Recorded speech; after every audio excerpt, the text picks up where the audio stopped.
এই রান্নাটা হয়ে গেলেই সবাইকে ডেকে খেতে বসিয়ে দেবা বৌমা। আচ্ছা মা, ঠিক আছে। মা, ও মা,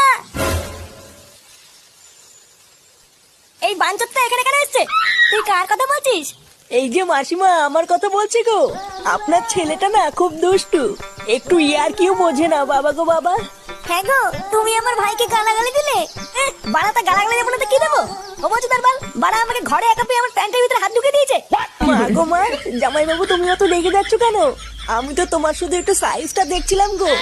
কি ছিল হোম তার বাল? বাড়ি গিয়ে বাবার সাইজ দেখবি যা। কি সব উল্টো পাল্টা কথা বলছিস তুই? যা বলেছি ঠিকই বলেছি। লেওরা আজকে প্যান্টের ভিতরে হাত ঢুকে দিচ্ছে, কালকে তো বলবে হালকা করে পুঙাও মেরে দাও। এই কি হয়েছে রে? এত চেঁচামেচি কিসের? দেখুন না মেশামশাই, মা গো মা, আপনার ছেলে একটু ইয়ার কিউ বোঝে না। ওটাই আর কি ছিল বাঞ্চদ? দেখেছেন তো কিভাবে বলছে। দেখো মা, আমি কিন্তু বলে দিচ্ছি, এই চুদির ভাই যদি বাড়িতে থাকে আমি কিন্তু বাড়ি থাকবো না, বলে দিলাম। চোরে বাচ্চা, তুই ঘর থেকে বেরিয়ে যা। আমরা কোনো কাজকর্মের বেলায় নেই, কোনো রোজগার পাতি নেই, আবার বড় বড় কথা। ও বাড়া, মায়ের থেকে মাসির দরদ বেশি, তাই তো?